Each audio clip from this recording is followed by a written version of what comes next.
जब महादेव खुश होते हैं तो अपनी कथा जी को प्रदान करा देते हैं, अपने तीर्थ का दर्शन करा देते हैं, देव नदियों का स्नान करा देते हैं। जब तक बाबा की कृपा नहीं होती, बिना बाबा के शासन के एक पत्ता भी नहीं हिलता है। तो जब हमारे जीवन में भगवान की कथा प्राप्त हो जाए तो ये समझ लेना चाहिए कि बाबा विश्वनाथ मुझे मिलने वाले, प्राप्त होने वाले हैं। अपने को प्राप्त होने से पहले भगवान अपनी कथा प्राप्त कराते हैं। और भगवान की कथा क्या है प्यारे बंधुओं? भगवान को प्राप्त करने का मार्ग है, रास्ता बताया गया है, साधना है, साधना है कि भगवान का स्वरूप क्या है, भगवान कैसे मिलते हैं, भगवान कहाँ मिलते हैं, भगवान किस तरह से मिलेंगे, यही भगवान की कथा हम सबको बताती है। तो ये भगवान की कथा हमारे हृदय में प्रवेश करे और हमारे जीवन का मंगल करे, इसके लिए आवश्यक है कि हमारा हृदय बड़ा पवित्र होना चाहिए। जैसे हम लोग अपने घर को पेंट करते हैं ना, विभिन्न प्रकार के पेंट लगा करके खूब सजाते हैं। इसलिए अगर आप पेंट नहीं लगाएंगे घर में तभी आप रह सकते हैं, लेकिन पेंट इसलिए लगाते हैं वो घर मुझे अच्छा लगे। इसी तरह से भगवान भी चाहते हैं कि जिस घर में मुझे जाना है वो घर भी साफ सुथरा होना चाहिए, अच्छा होना चाहिए। प्यारे बंधु, तो हमारा ये हृदय है ना, हृदय में विभिन्न प्रकार की गंदगियां भरी हुई है, काम, क्रोध, लोभ, मोह, मद, मत्सर इत्यादि। और प्यारे बंधुओं, ये भगवान का भजन, भगवान का कीर्तन, भगवान की कथा यही साध्य है, यही सार्थक है। क्योंकि बिना हरि सुमरन के जीव का कल्याण होने वाला नहीं है, बिना भगवान के भजन का जीव का कल्याण होना नहीं है। और ध्यान देना, अगर आपने मानव तन पा करके अगर भगवान को नहीं भजा, खाने में, कमाने में अगर अपने समय को आपने बर्बाद कर दिया, तो भैया ये शरीर बार बार नहीं मिलने वाला है। 84 लाख योनि भोग लेने के बाद में भगवान मुझे मानव तन देकर के भेज देते हैं, इसलिए कि मानव तन को प्राप्त कर करके हम लोग भगवान के प्यारे हो जाए, भगवान के परम धाम को प्राप्त कर लें। इसलिए जो घर, मकान, जो हमारा शरीर है, सोना है, चांदी है, रुपए पैसे है, माई बाप यही सब रखा रह जाएगा। हमारे साथ में कथा, भागवत, सत्संग, हरि नाम सुमरन जो है, यही हमारे साथ में जाने वाला है। और भक्त तो बड़ी अच्छी लगता है, आगे गाते हुए कथा में प्रवेश करें।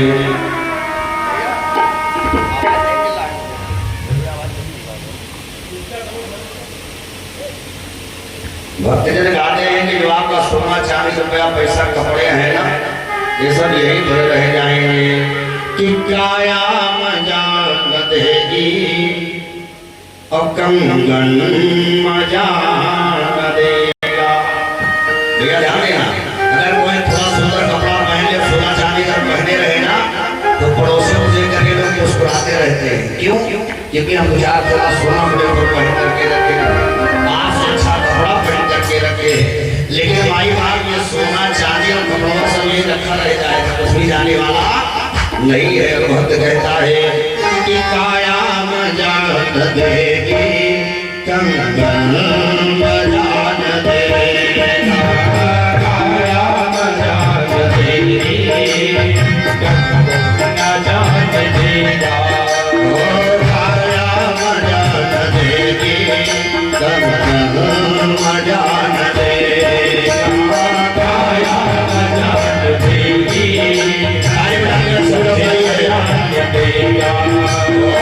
भक्ति अगर किया ना, भक्ति अगर किया ना, भक्ति अगर किया ना, भक्ति अगर किया ना, तो कुंडल न जान देगा, काया काया न जान देगी, कुंडल न जान देगा। सेवा करते हुए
अगर किया भक्ति अगर किया भक्ति अगर किया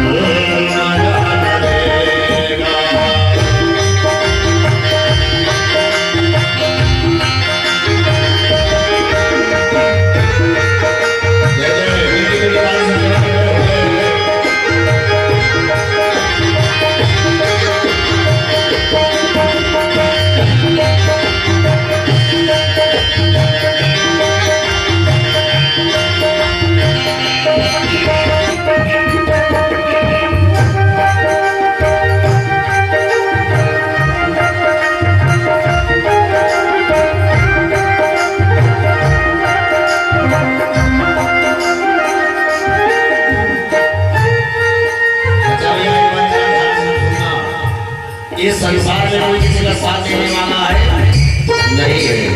न पति पत्नी का साथ देने वाले हैं, न पत्नी पति का साथ देना है, न माता पिता बच्चे के साथ देने वाले हैं, न बच्चे माता पिता के साथ देते हैं। तो भैया जब कोई किसी का साथ देने वाला नहीं है तो दूसरे के लिए हमें क्यों परेशान हो। इसलिए अपने लिए उपाय करना है। और ध्यान देना, मैं करते हुए मैं मर जाऊंगा, भगवान को प्यारे भगवान के नाम को प्राप्त कर लूंगा। लेकिन भाई बात कोई आपका ऐसा सगा नहीं है जो आपको साथ में जाएगा, साथ देता और भक्त रहता है। जिस चलना है हो जाएंगे पराए, जिसको चढ़ा है अपना हो जाएंगे पराए, जिस चढ़ा है अपना हो जाएंगे पराए, जिसको चढ़ा है अपना हो जाएंगे पराए। बाबा बड़े भाई कोई न साथ जाए, बाबा बड़े भाई कोई न साथ जाए, कोई न साथ जाए। अरे भैया ये हमारी जवानी है ना, जवानी वही जवानी है जिसकी कोई कहानी है। मतलब भजन जवानी में कर लीजिए, बुढ़ापे में भजन होने वाला नहीं है। बोलो जी, बुढ़ापा भजन करने के लिए कि भोग करने के लिए है? अरे भैया जब बुढ़ापा आएगा जाकर क्या होगा कि आँख में लगेगा जाला और नाक से बहेगा नाला, कि कान में लगेगा ताला और बड़े बड़े फूकते रहोगे गिरदानी में। और जब शक्ति न रहेगी तो भक्ति क्या करोगे? अगर भक्ति करना है तो कर लो जरा जवानी में। इसलिए वो जवानी मजा न देगी, बुढ़ापा मजा न देगा। जवानी मजा न देगी, बुढ़ापा मजा न देगा। भक्ति अगर किया, भक्ति अगर किया, भक्ति अगर किया, भक्ति अगर किया तो तुझे मजा न देगा। काया काया मजा न देगी, मजा न देगा। काया मजा न देगी, मजा न देगा। काया मजा न देगी, मजा न देगा। काया मजा न देगी,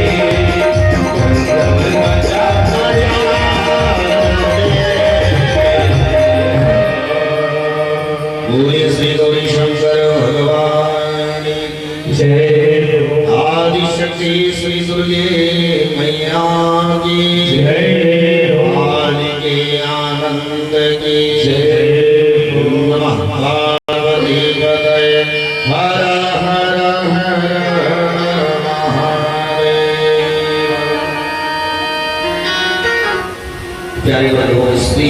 शिव महापुराण कथा का आज तृतीय दिवस और इस कार्यक्रम की अध्यक्षता कर रहे हमारे प्रिय श्रद्धेय प्रमुख बनिए हम सब आदरणीय पूजनीय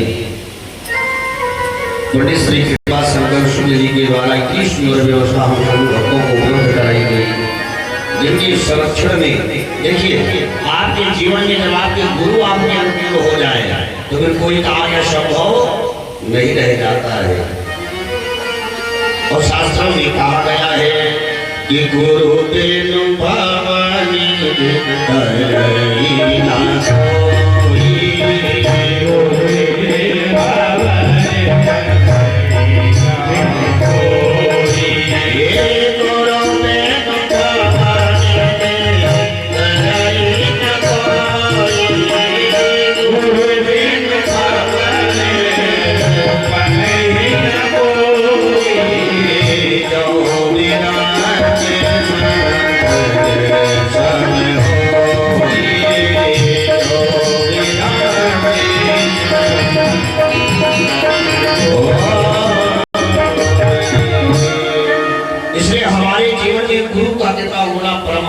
है। बिना गुरु के भगवान नहीं मिलते हैं। अगर महादेव को प्राप्त करना है तो उससे पहले सर्वदेव भगवान के शरण में जाना पड़ेगा। और आप सब सौभाग्यशाली हैं, ऐसे गुरुदेव आपको मिले हैं, ऐसे आचार्य जी के पाप सभी भक्तों को प्राप्त हो रही है कि आज हम सभी भक्तजन बैठ करके इस दिव्य स्थल पर श्री शिव महापुराण में भूता लगा रहे हैं, अपने जीवन का कल्याण कर रहे हैं, अपने मुक्ति का उपाय कर रहे हैं, भजन कर रहे हैं। तो ऐसे हमारे परम आचार्य विद्युत वरेण्य पूज्य श्री नाम करते हुए और समस्त हमारे आचार्य विद्यमान होकर के अपनी कृपा सभी भक्तों पर अनुग्रह बरसा रहे हैं। और कल के पूर्वोत्तर प्रसंग में हम सभी भक्तों ने श्रवण किया था कि भगवान शिव का जो नाम है ओम नमः शिवाय बड़ा ही परम कल्याणकारी है। इसलिए आप कभी भी भगवान शिव की पूजा करें तो कोई जरूरी नहीं कि आप वेद मंत्र जाने तभी पूजा करें। अपने घर में बैठे तो पूजन सामग्री को लेकर के तो आप जितनी भी वस्तु महादेव को समर्पित करें सभी वस्तुओं के साथ में ओम नमः शिवाय जोड़ दीजिए। ओम नमः शिवाय बोल करके महादेव को समर्पित कर लीजिए। महादेव खुश हो जाते हैं, महादेव प्रसन्न हो जाते हैं। भक्त कहता है कि नमः शिवाय जप को कर करके अरे प्राणी निश्चल हो जाता है और सारी सिद्धियां मिले उसको फिर स्वर्ग लोक को जाता है। सारी सिद्धियां मिले उसको फिर स्वर्ग को जाता है। ओ नमः शिवाय का जप करके ओ नमः शिवाय का जप करके सारी सिद्धियां हो जाता है। सारी सिद्धियां मिले उसको फिर स्वर्ग लोक को जाता है। सारी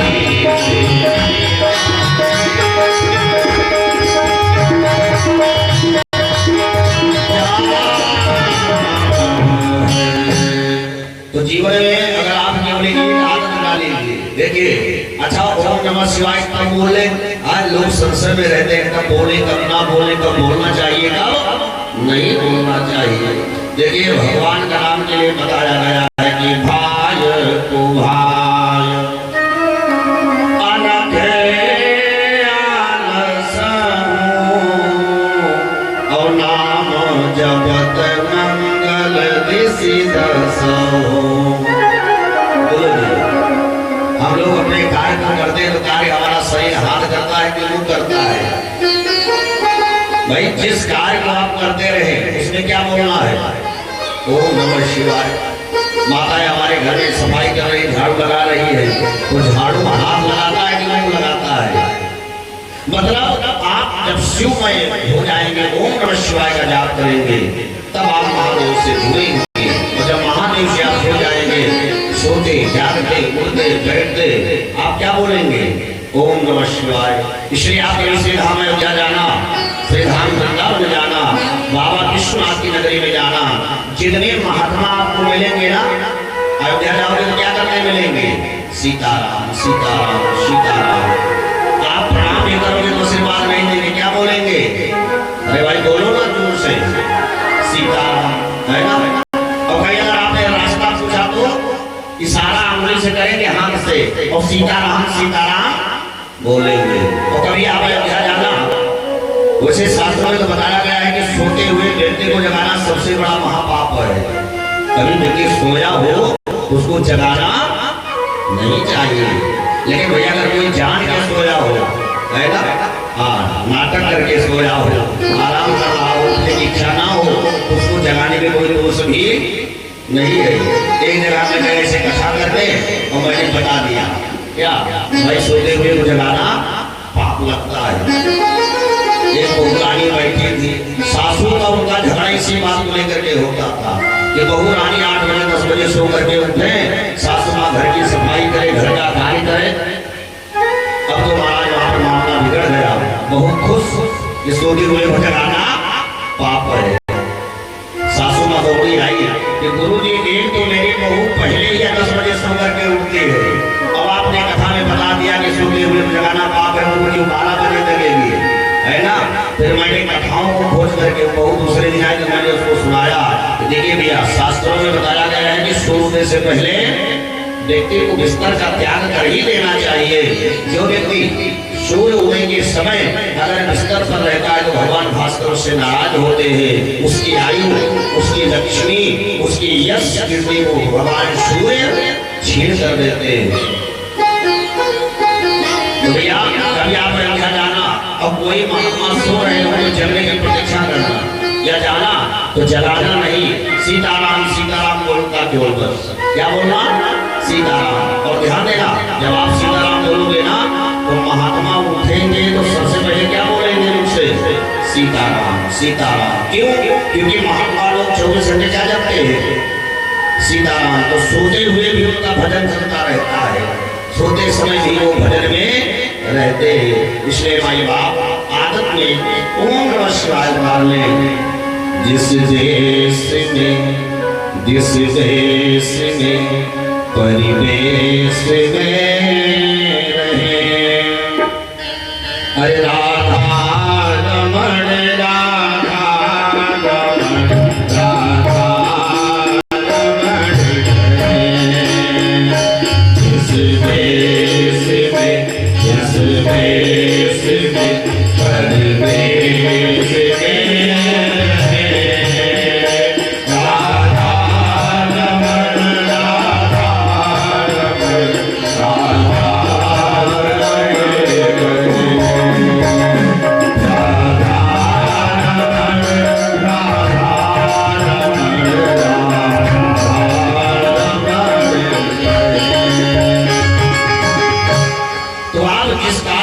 परिवेश में जहाँ भी रहिए केवल ओम नमः शिवाय का जप करिए। तो ओम नमः शिवाय का जप करने से महादेव प्रसन्न हो जाते हैं। इसलिए अपने जीवन में, और ध्यान देना, अगर कोई व्यक्ति गुरु कृपा प्राप्त कर करके अगर 5 लाख बार केवल ओम नमः शिवाय का जप कर लेता है तो साक्षात शिव समान हो जाता है, शिव स्वरूप हो जाता है। गुरु शंकर भगवान की क्योंकि तो महामंत्र है ना। और आप एक बात और ध्यान देना, देखिए भैया शिवपुराण गाना बड़ी आनंदमयी है।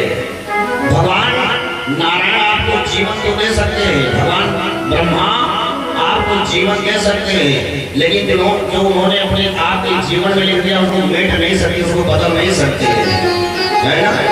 जैसे हम लोग सिग्नेचर करते हैं ना, साइन बनाते हैं ना, तो आप अपने साइन को, सिग्नेचर को चेंज कर सकते हो, बदल सकते हो, लेकिन अगर ब्रह्मा जी ने जो अपनी किताब में लिख दिया आपका भाग्य, वो मेट नहीं सकते ब्रह्मा जी।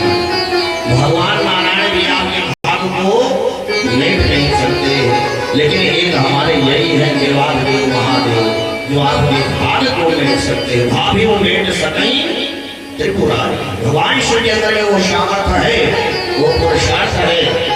अगर जीवन में आपके कुछ मंगल होने वाला है, अगर आप महादेव के शरण में हैं तो बाबा आपके विधि के लिखे हुए अंत को महादेव भेंट सकते हैं। बोलो भगवत्सल भगवान की भैया सुना, एक बार क्या हुआ कि काशीपुरी में एक पंडित जी रहते थे। काशीपुरी में पंडित जी रहते थे। चतुर्थ अवस्था आ गई, पंडित जी को कोई संतान नहीं था।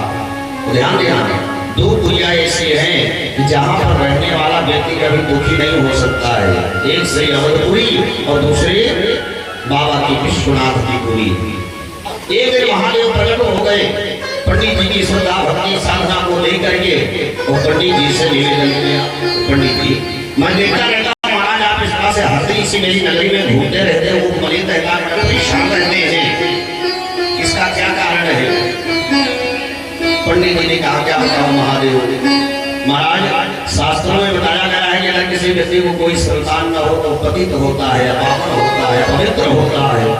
महाराज आपकी नगरी में रहते रहते आपका स्मरण करते करते मेरा चौथा बना गया है, मरने वाला हूँ, लेकिन महाराज मुझे कोई संतान नहीं है।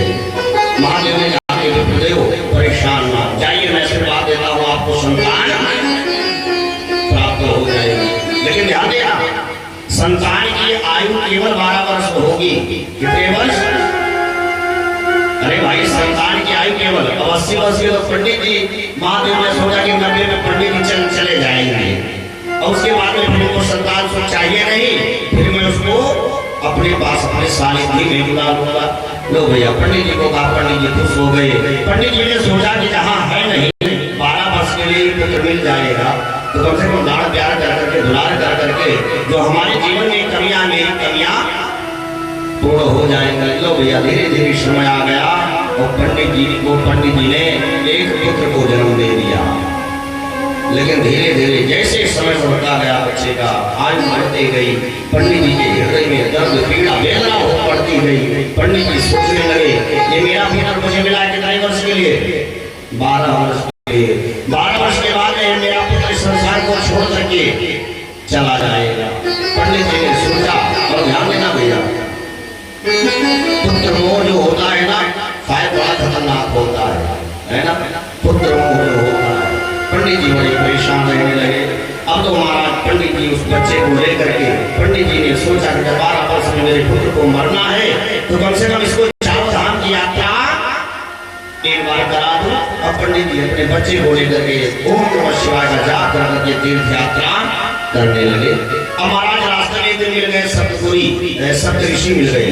सप्त ऋषियों ने देखा पंडित जी की श्रद्धा भक्ति को लेकर के प्रसन्न हो गए, बच्चे से प्रणाम कर। और ध्यान देना, जब पंडित जी अपने घर से निकले ना तो अपने बच्चे को कहा कि बेटा रास्ते में जो मिले सबको प्रणाम करवाते जाना। क्या कराना है? सबके चरण स्पर्श करके आशीर्वाद लेते जाना। ना जाने किस देश में नारायण मिल जाए, कब किसकी दुआ तेरे को लग जाए, तेरी आयु बढ़ जाए। अब महाराज पंडित जी जहाँ जाए अपने बच्चे को लेकर के तो बच्चा जो भी मिले सबको प्रणाम करते हुए चलता जाए। रास्ते में मिल गए सप्त ऋषि। अब महाराज जब सप्त ऋषि मिले तो बच्चे ने जाकर के सप्त ऋषियों को भी प्रणाम किया। सप्त ऋषियों ने कहा बेटा दीर्घायु हो, यशस्वी हो, वरदान दिया, आशीर्वाद दिया। जब सप्त ऋषियों ने आशीर्वाद दिया तो पंडित जी बड़े मुस्कुराने लगे। सप्त ऋषि ने कहा कि विप्रदेव आप इस तरह से क्यों मुस्कुरा रहे हो? तो विप्रदेव ने कहा कि क्या बताऊं महात्मा जी, ये जो मेरा पुत्र है ना इसकी आयु केवल 12 वर्ष नियत की गई है। 12 वर्ष की आयु है, 12 वर्ष के बाद इसको मरना पड़ेगा। आपने दीर्घायु यशस्वी का आपने आशीर्वाद दे दिया। महाराज ये कैसे संभव होगा? अब तो महाराज सप्त ऋषियों की धड़कनें बढ़ने लगी। जो पुत्र 12 वर्ष में मरने वाला है मैंने उसको दीर्घायु का आशीर्वाद दे दिया। और वृथा हो गई देव ऋषिवाणी, संतों की वाणी, महादेव की वाणी कभी व्यर्थ नहीं जाती है। इसलिए अब सब ऋषि सोचने लगे इस बच्चे के उम्र को बढ़ाने में सामर्थ्य मेरे में तो नहीं है। अब महाराज सप्त ऋषि उस बच्चे को लेकर के पंडित जी को लेकर के पहुंच गए ब्रह्मा जी के पास में। सप्त ऋषियों ने जाकर के ब्रह्मा जी को प्रणाम किया, विप्रदेव ने भी ब्रह्मा जी को प्रणाम किया और प्रणाम करने के बाद उस बच्चे को भी जाकर के दंडवती प्रणाम ब्रह्मा जी के चरणों में करा दिया। अब महाराज ब्रह्मा जी उठा करके बच्चे को हृदय से लगा करके दीर्घायु यशस्वी होने का वरदान दे दिए। भैया देखा ध्यान देना। जब ब्रह्मा जी ने भी दीर्घायु का वरदान दे दिया तो सप्तऋषियों ने कहा कि कर्मदेव आप जानते हो महाराज ये तो बच्चा है ना इसकी आयु 12 वर्ष है, 12 वर्ष में इसको मरना है। तो महाराज आपने इसकी आयु नियत किया आगे 12 वर्ष में इसको मरना पड़ेगा। आपने रजिस्टर में लिखा है डायरी में कि 12 वर्ष में मरेगा। अब आपने दीर्घायु यशस्वी का वरदान दे दिया। ब्रह्मदेव कोई उपाय करिए। तो ब्रह्मा जी कहने लगे क्या कि सकहि त्रिपुरारी। मैं क्या कहना चाहता हूँ, ब्रह्मा जी ने कहा कि भैया मैंने जो लिख दिया है उसको काटने का अधिकार मुझे नहीं है। एक बार मेरी कलम चल गई तो चल गई, फिर मैं इसको काट नहीं सकता हूँ। अब तो महाराज भगवान शंकर ही कुछ कर सकते हैं। लो भैया इधर सप्तऋषि फंसे, सप्तऋषियों ने भगवान ब्रह्मा को भी फंसा लिया। अब तो महाराज ब्रह्मा जी सप्तऋषि पंडित जी का बच्चा सबको लेकर के आगे कहा बनारस में बाबा विश्वनाथ की नगरी में आए और विश्वनाथ की नगरी में आकर के महादेव की प्रार्थना किया। महादेव प्रसन्न हो गए। ईशानंद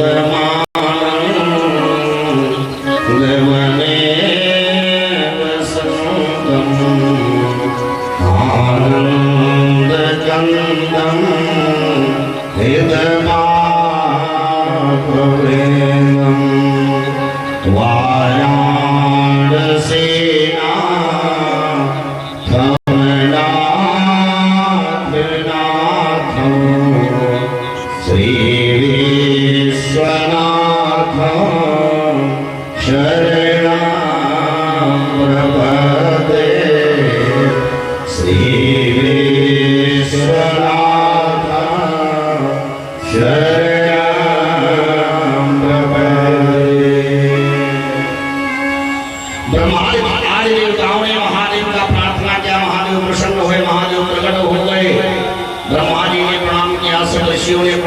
पंडित जी ने प्रणाम किया और उस बच्चे से भी प्रणाम करा दिया। अब तो महाराज भगवान शंकर ने भी दीर्घायु होने का आशीर्वाद दे दिया। दीर्घायु हो यशस्वी हो।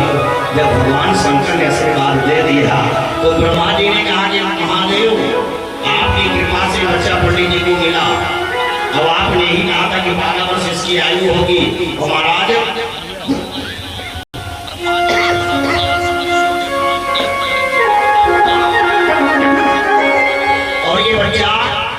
अब 12 वर्ष होने में कुछ ही दिन बचा हुआ है, ये बच्चा मरने वाला है। तो महाराज आपने वरदान दे दिया दीर्घायु का, तो ये बच्चा जिएगा कैसे, इस बच्चा को आयु मिलेगी कैसे। तो बाबा विश्वनाथ ने कहा ये बच्चे को अगर जीना है, अपने जीवन को दीर्घायु होना है तो इसको महामंत्र जपना पड़ेगा कि मंत्र महामणि हरि विषय प्यारे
भगवान जय।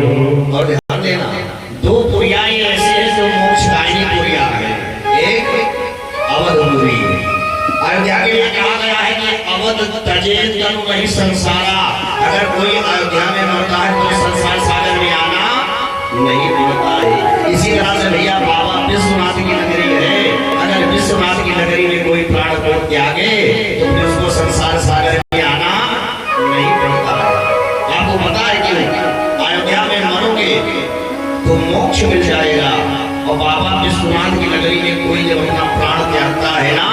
तो बाबा विश्वनाथ मरे हुए मुर्दे को भी श्रवण कुल के श्री राम नामामृतम क्या करते हैं महादेव।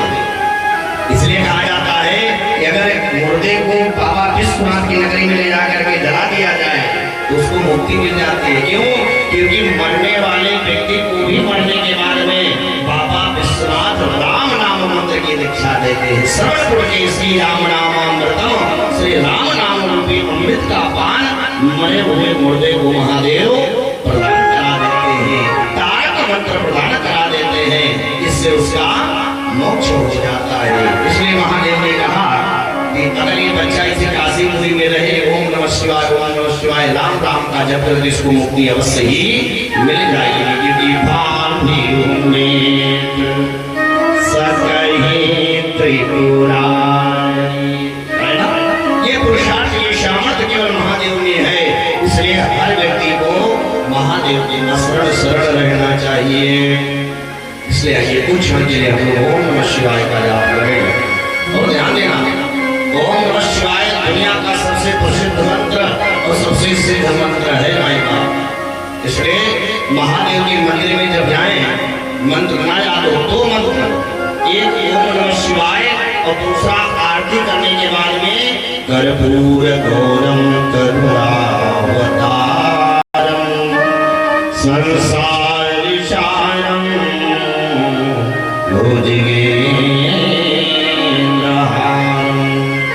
सदा वसंतम हृदयारविंदे भवां भवानी सहितम नमामि। तो महादेव के मंदिर में महादेव का पूजा करिए, ओम नमः शिवाय बोल करके सभी वस्तु समर्पित कर दीजिए।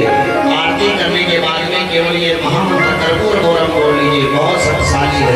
कर्पूर गौरम मात्र बोल लेने से महादेव की संपूर्ण कृपा जीव को प्राप्त करा देते हैं। तो आइए कुछ क्षण के लिए महादेव के सानिध्य में चले, फिर हम लोग कथा श्रवण करेंगे कि ओम नमः शिवाय ओम नमः शिवाय हरे हरे भोले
शंकर भगवान की जय हो।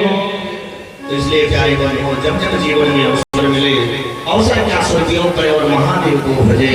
मेरे महादेव को परेशान है आप सभी भक्तों को प्राप्त करने के लिए, ध्यान देना। एक ही दिल है, एक ही जान है, ध्यान देना भैया। दिलवा तो एक है ना, अगर संसार वालों को दिल दे देंगे तो महादेव को क्या देंगे। इसलिए एक ही दिल है, एक ही जान है और दोनों महादेव के नाम है। बोलो शंकर भगवान की जय हो। इसलिए भैया मन संसार में देंगे तो भटक जाएंगे और मन अगर महादेव को देंगे तो भवसागर से तर जाएंगे। तो आनंद कंद भगवान की। तो शास्त्रों में बताया गया है कि ब्राह्मण कुल में आपका जन्म हुआ है, तनिष्ठ ब्राह्मण है, तो आप लोगों को ब्राह्मणता प्राप्त करके 5 लाख कम से कम ओम नमः शिवाय का जाप कर लेना चाहिए। और कोई अगर ब्राह्मणी हो तो ब्राह्मणी को 6 लाख जाप कर लेना चाहिए। और अन्यत्र तो भैया बढ़ाते जाइए, इसमें 1 लाख है ना। क्षत्रिय को 6 लाख, वैश्य को 7 लाख, शुद्ध को 8 लाख। जो 8 लाख बार भगवान शिव के ओम नमः शिवाय का जाप कर लेता है वो शिव स्वरूप हो जाता है, भगवान शिव की समान हो जाता है। बोलो भगवत्सल भगवान की जय हो। इस तरह से स्वर्ण की कथा से हजार महात्माओं को कथा सुनाते हुए श्री सूर्य जी महाराज कहते हैं। और बाबा विश्वनाथ के कैलाश पर बैठ करके श्री नंदीश्वर भगवान यही कथा सब ऋषियों को सुनाते हैं। भगवान शिव के रुद्र गणों को सुनाते हुए कहते हैं कि भगवान के जो लिंग है, भगवान का लिंग 5 प्रकार का होता है। कितने प्रकार का? 5 प्रकार का। स्वयं लिंगम प्रथमम, बिंदुलिंगम द्वितीयकम, प्रतिष्ठम चरम चैव गुरुलिंगम तो पंचकम।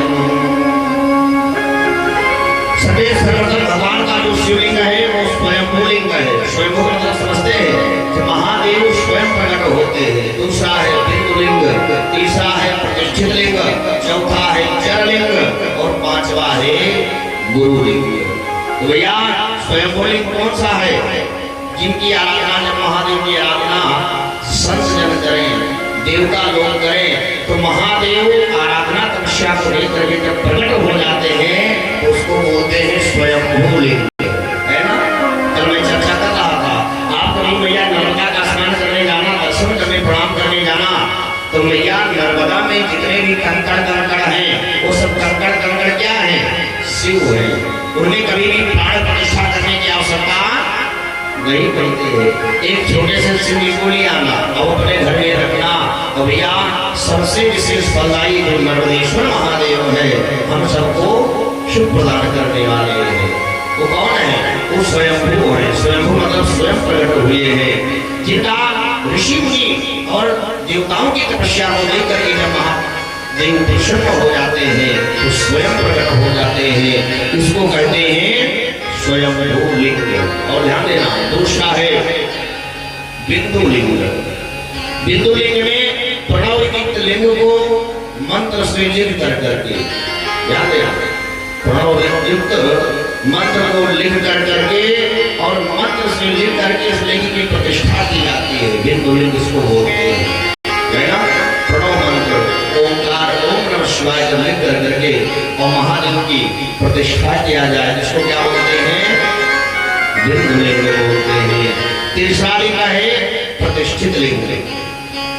देवताओं ने और महात्माओं ने जब आत्मशुद्धि के लिए महादेव की तपस्या को किया, महादेव जब प्रकट हुए तो महादेव को प्रसन्न करने के लिए देवताओं ने और महात्माओं ने दोनों ने मिलकर के भगवान शिव की प्रतिष्ठा की और भगवान शिव की प्रतिष्ठा कर करके जब उसका पूजन किया तो वही बन गया प्रतिष्ठित लिंग। चौथा है चरलिंग। चरलिंग का मतलब होता है भगवान की जो नासिका। कभी कभी आप देखते होंगे हमारे आचार्यगण भगवान शिव की जब पार्थिव पूजन करते जाते हैं ना, उसमें क्या करते हैं? उसमें आंख बना देंगे, इसमें कान बना देंगे, भगवान के त्रिपुंड बना देंगे, बनाते हैं ना हमारे आचार्य बनाते हैं। चरलिंग। जो जिस लिंग में भगवान के सर्वांग शरीर बने हो उस लिंग को क्या बोलते हैं? चरलिंग। जिसमें भगवान के आध्यात्मिक चरलिंग का आवाहन कर करके उनका पूजन अर्चन वंदन किया जाता है। इसके बाद में आता है गुरुलिंग, जो शिव के द्वारा, जो गुरु के द्वारा प्राप्त लिंग होता है।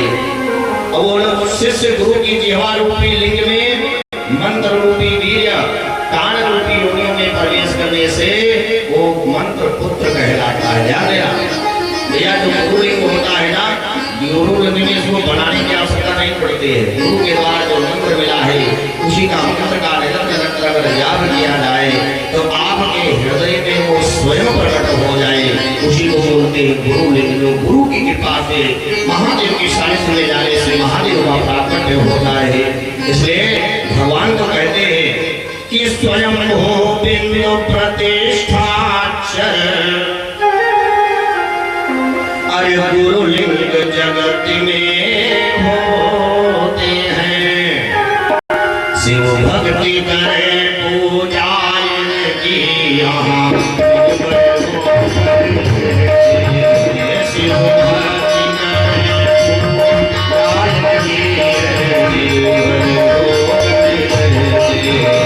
स्वयं हो बिंदु प्रतिष्ठित लिंग, स्वयं हो बिंदु प्रतिष्ठित लिंग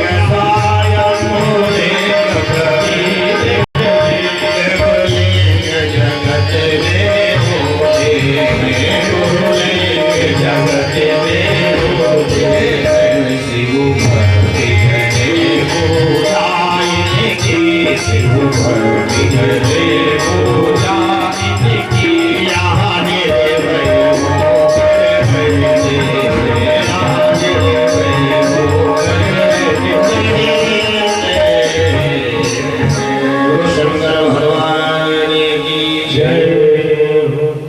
इस तरह से 5 लिंगों की कथा श्री शिव महापुराण में बताई गई है। और 5 लिंगों में सबसे ज्यादा उत्तम श्रेष्ठ लिंग है भगवान का पार्थिव लिंग। बोलो श्री पार्थेश्वर महादेव की जय। ध्यान देना भैया, जो मंदिरों में शिवलिंग स्थापित होते हैं ना, उससे 1000 गुना फल आपको प्राप्त कराने वाला जो पार्थिव, जो मिट्टी के भगवान बनाए जाते हैं ना, अपने यहाँ प्रतिदिन से चल रहा है। आचार्यों के द्वारा पूरा शिव पंचायत बना करके उनका महाअभिषेक किया जा रहा है। ये विशेष फलदायी होता है।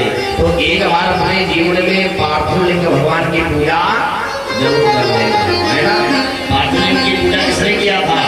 बोलो मर्यादा पुरुषोत्तम भगवान श्री राम की भैया। जिस समय भगवान श्री राम समुद्र के तट पर पहुंचे हैं तो अगस्त्य महाराज पास में थे। प्रभु श्री राम ने कहा कि गुरुदेव बताइए कि समुद्र को पार कैसे करें, और इतना बलशाली, विवेकवान, नीतिवान, ज्ञानवान, बड़ योद्धा रावण को कैसे जीते? अगस्त्य जी ने कहा श्री राम, अगर रावण को जीतना चाहते हो, रावण को विजय प्राप्त करना चाहते हो तो पूजा सबसे पहले किसी करनी पड़ेगी? गुरु शंकर भगवान की। इसलिए शंकर भगवान की पूजा करनी पड़ेगी। अब तो भगवान राम ने कहा कि यहाँ तो कोई है नहीं, पूजा कैसे करूंगा? हनुमान जी को भेज दिया शिवलिंग लाने के लिए, और महाराज हनुमान जी के शिवलिंग लाने में विलंब हो रहा था। पूजा का जो मुहूर्त था, जो समय था, वो निकला जा रहा था। भगवान राम ने सोचा कि जब हनुमान जी देर में लेकर के आएंगे, मुहूर्त निकल जाएगा तो पूजा का फल मिलेगा नहीं। इसलिए भगवान श्री राम उसी समुद्र के तट पर बैठ करके और बालू की शिवलिंग का निर्माण किया। बालू का शिवलिंग निर्माण कर करके पूरा अपनी श्री राम सेना के साथ में महादेव की स्थापना किया, पूजन किया, प्रतिष्ठा किया, महाअभिषेक किया। वो लिंग आज भी बोलो श्री रामेश्वरम भगवान की जय हो। वो लिंग आज भी विराजमान रहे। जगत का कल्याण महादेव श्री रामेश्वरम भगवान की, जिनकी रामाजस्य ईश्वर सह रामेश्वर, जिनके राम ईश्वर है वो रामेश्वर है।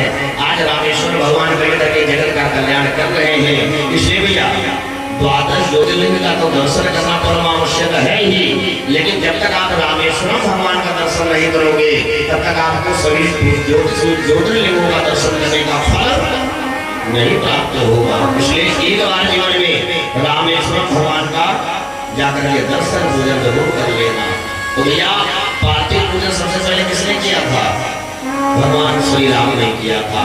इसलिए आप अपने जीवन में कोई कष्ट हो, आपके जीवन में कोई बाधा हो, कोई दुख हो, आपका कोई कार्य ना सिद्ध हो रहा हो, शरीर से परेशान हो, धन से परेशान हो, मकान के लिए परेशान हो, किसी का विवाह ना हो रहा हो, भूत प्रेत बाधा हो, घर में बाधा हो, तो एक बार क्या कर लेना, हमारे आचार्य जी बैठे हैं और ध्यान देना, बाबा का महाअभिषेक विभिन्न प्रकार की मनोकामनाओं को सिद्ध करने के लिए अलग अलग वस्तु से किया जाता है ना। केवल जल चढ़ाने से महादेव नहीं प्रसन्न होते, ध्यान देना।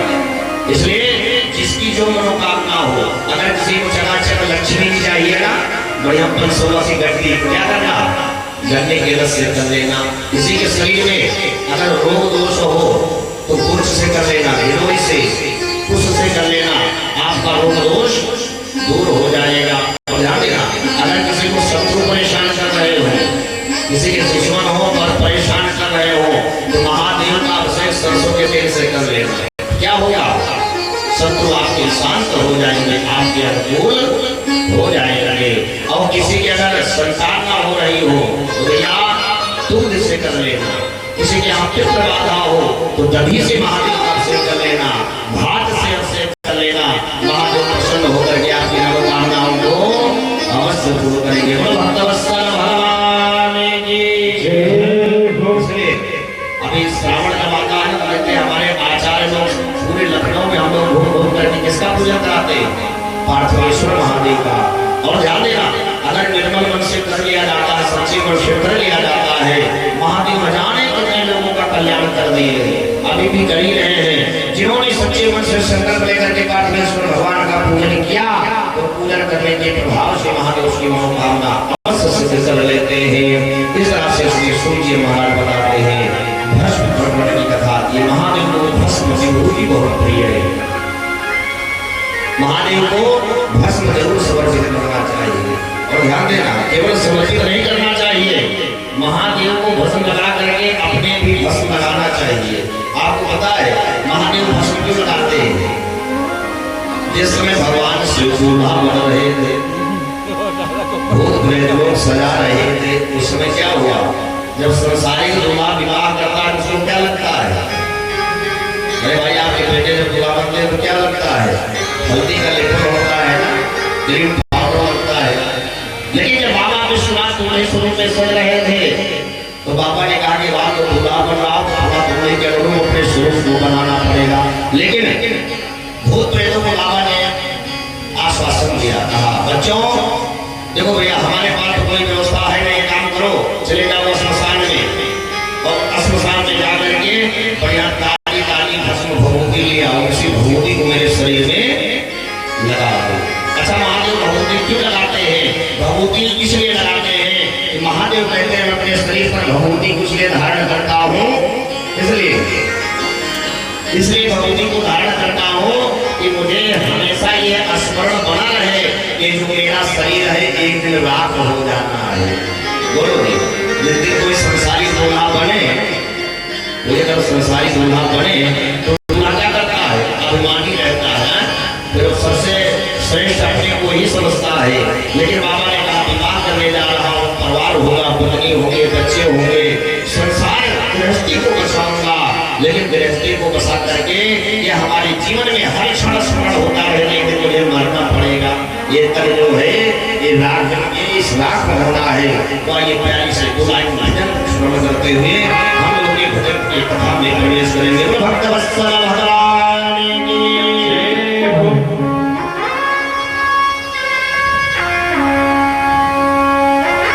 जय शिव शंकर हे गंगाधर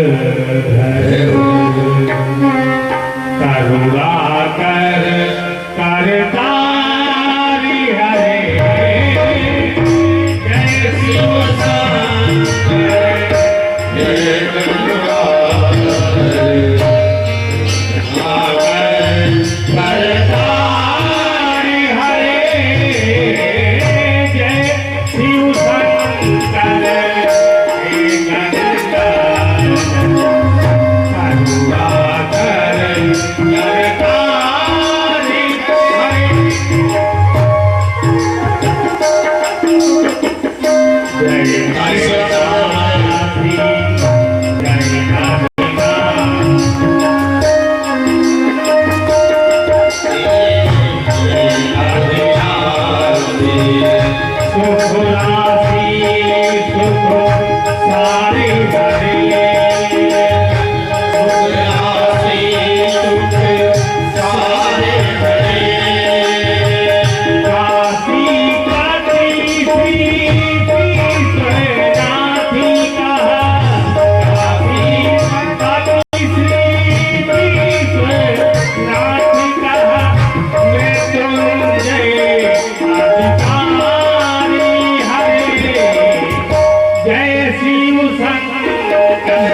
प्रकार से महादेव पूरे शरीर में भस्म लगाते।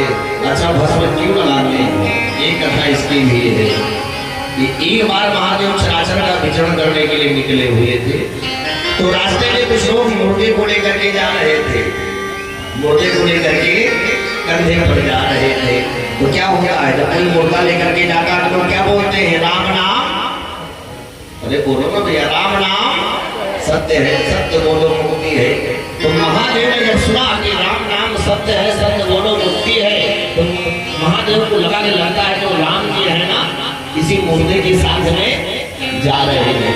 अब तो भैया उसी शव यात्रा में महादेव भी सम्मिलित हो गए। और ध्यान देना भैया, कभी शव यात्रा में से निकलते हो ना तो समझ लीजिए अगर शव यात्रा का आपको दर्शन मात्र हो जाए तो परम शुभ होता है। एक बार केवल कहीं श्रीमान शव यात्रा का दर्शन हो जाए, शव यात्रा का दर्शन करना और शव यात्रा में सम्मिलित होना दोनों विशेष फलदायी है।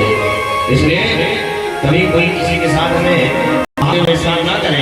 अगर अप्रिय घटना हो, अगर आपके पास में समय है तो शव यात्रा में जरूर सम्मिलित होना चाहिए। अब तो महाराज गाँव वाले मुद्दे को लेकर के जा रहे थे, सब बोल रहे थे क्या? राम नाम सत्य है, सत्य बोलो मुक्ति है। तो महादेव को लगा कि जो राम जी है मेरे इसी शव में समाये हुए। अब तो महाराज भोलेनाथ भी उसी शव यात्रा के साथ साथ पीछे हो गए। लोग लेकर के गए संस्थान में, चिता लगाया, चिता लगा करके चिताग्नि पर उस शव को लेटा दिया और महाराज उस चिताग्नि को अग्नि लोगों ने लगा दिया। लेकिन भैया ध्यान देना, लोग शव यात्रा के लिए परेशान ये लोग कब तक करते हैं जब तक वो चिता में ना जाए। अब तो महाराज शव यात्रा लगा करके आए, सब बैठ गए, क्योंकि शव यात्रा को ढलने की प्रतीक्षा करते हैं। महादेव भी पेश बदल करके बैठे थे, लेकिन महाराज वहां पर जितने शव यात्रा में समय थे ना लोग तरह तरह की बातें करते थे। कोई अच्छी बात कहे कि भैया ये तो बहुत अच्छा था, चला गया बेचारा, अब मेरा साथ कौन देगा।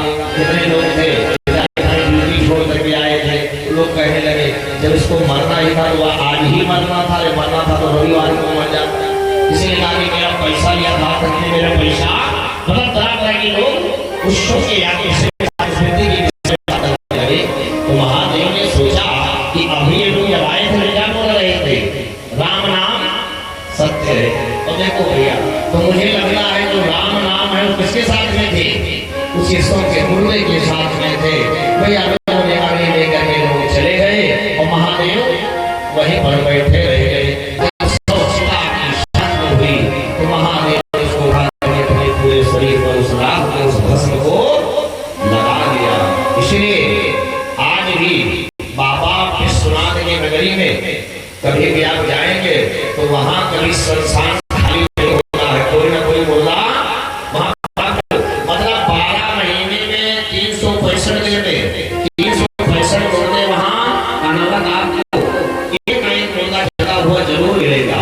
और उसी मुर्दे के आकार से उसी के भस्म से आरती होता है।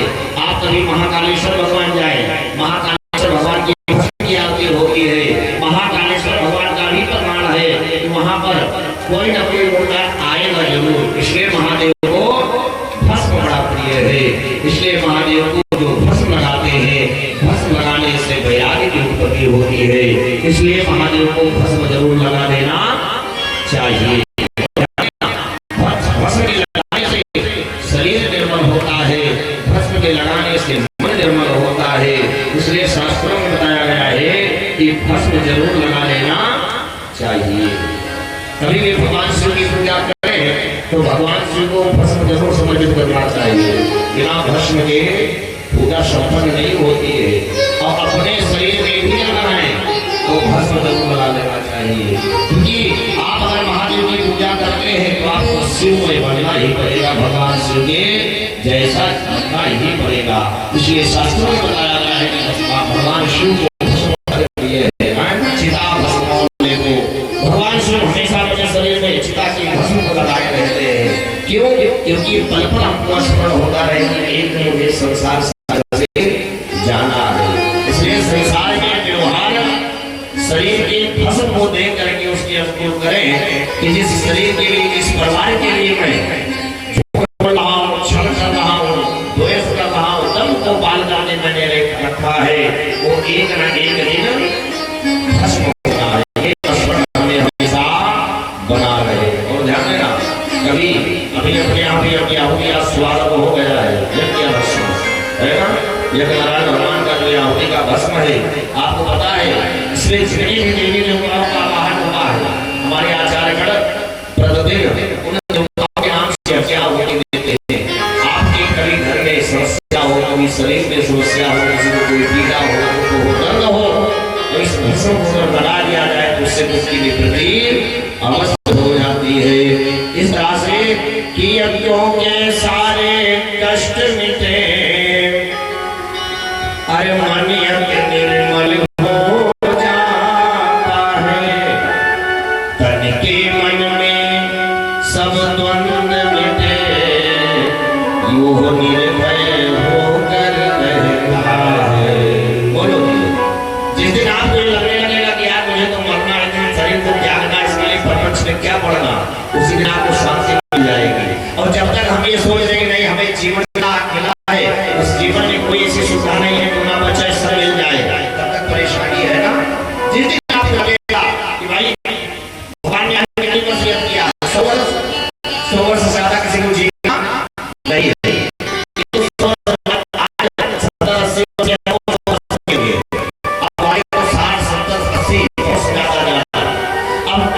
इसमें 100 वर्ष में 50 वर्ष आपका निकल गया सोने में। कितना वर्ष बचा? 50 वर्ष। 25 वर्ष आपकी बाल्यवस्था से विद्या अध्ययन करना है। 20 साल केवल गृहस्थी सुख को भोगना है, और उस 20 वर्ष की गृहस्थी को सुख का भोग करने के लिए हम लोग कितना परेशान रहते हैं, है ना। तो भैया 100 वर्ष में कितना हमको जीना है? 20 वर्ष। इसलिए उस 20 वर्ष के लिए भी नहीं सोचना है। जैसे भगवान हमको रखे, जैसे महादेव रखे, अपने को महादेव को समर्पित कर देंगे। करने वाले, कराने वाले, जिलाने वाले, अच्छा होगा, बुरा होगा, बहुत अच्छा होगा, करने वाले कौन है? मेरे महादेव है। इसलिए आप महादेव को पकड़ लीजिए, महादेव के शरण में हो जाइए, और महादेव के शरण में हो जाइए। महादेव ने विवाह किया नहीं किया?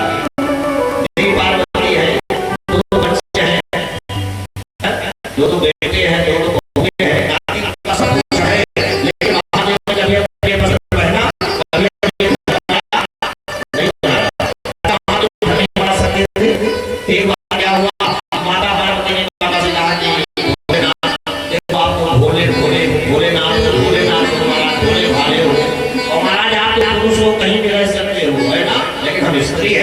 इसलिए महाराज विवाह करके आई तो कम से कम एक मकान बना के देना चाहिए ना, एक मकान तो होना चाहिए।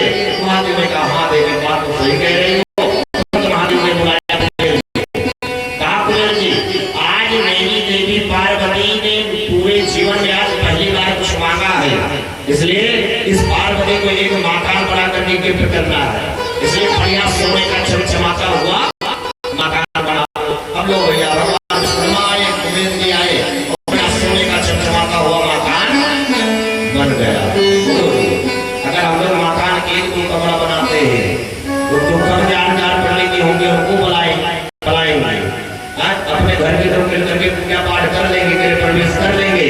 लेकिन अगर 2-4 हजार में घर बनाए इस बार बने तो सगे संबंधी नात रिश्तेदार पूजा पाठ कम करेंगे, पूजा पाठ में मन कम लगेगा, घर दिखाने में मन ज्यादा लगा रहेगा, है ना। तो कुछ लोग खुश होंगे, कुछ लोग जलेंगे आपसे। तो महादेव ने कहा कि सोने का इतना दिन मकान बन गया तो इस मकान का प्रवेश के द्वारा होगा। और उस समय रावण से जैसा कोई विद्वान उसमें उस काल में नहीं था। और महाराज रावण था भगवान शिव का चेला, भगवान शिव ने पत्रिका भेजा, रावण आया और रावण ने विधि विधान से गृह प्रवेश करा दिया। जब गृह प्रवेश हो गया तो महादेव ने कहा कि भैया अब गृह प्रवेश तो हो गया, अपनी दक्षिणा ले लो। उस दक्षिणा ले लो। रावण ने कहा कि आप मेरे प्रभु हैं, मेरे गुरु हैं, मेरे स्वामी हैं, मेरे प्राणनाथ हैं, आप स्वामी मैं आपसे दक्षिणा कैसे ले सकता हूँ। तो महादेव ने कहा कि रावण ने दक्षिणा नहीं लिया, तो गृह प्रवेश करने का जो फल है वो निष्क्रिय हो जाएगा।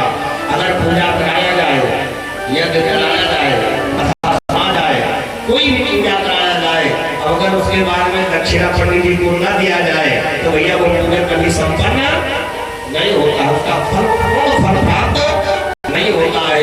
महादेव ने कहा कि रावण, अगर तुमने दक्षिणा नहीं लिया तो मेरे पूजन का फल जो है वो निष्क्रिय हो जाएगा, इसलिए भैया कुछ तो दक्षिणा लेना पड़ेगा। तो रावण जानते कौन है? रावण का मतलब है जिसके हृदय में लोभ की वृत्ति हो, जिसके हृदय में काम की वृत्ति हो, जिसके हृदय में अहंकार की वृत्ति हो। रावण ने तुरंत दिमाग लगाया कि अगर भोले बाबा को सोने वाला मकान संकल्प करके दे दे तो भैया समझ लो कि दुनिया में मेरे समान कोई नहीं रहेगा।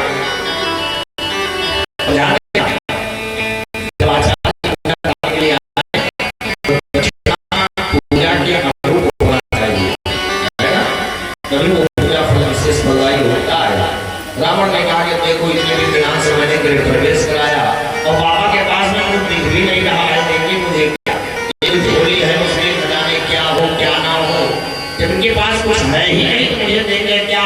रावण ने कहा कि बाबा अगर आप मुझे कुछ देना चाहते हो तो एक काम करिए, यही तो आपने मकान में गृह प्रवेश किया है, घर बनाया है, महाराज यही मुझे संकल्प करके दे दीजिए। तो भैया बगल में बैठी थी देवी पार्वती जी, पार्वती जी से महादेव ने कहा देखा देवी, इसलिए आज तक मैंने अपने लिए घर नहीं बनाया। और भैया बाबा विश्वनाथ ने माता पार्वती का धन्यवाद करके उस सोने का मकान था, वो मकान भी रावण को उधार कर दिया।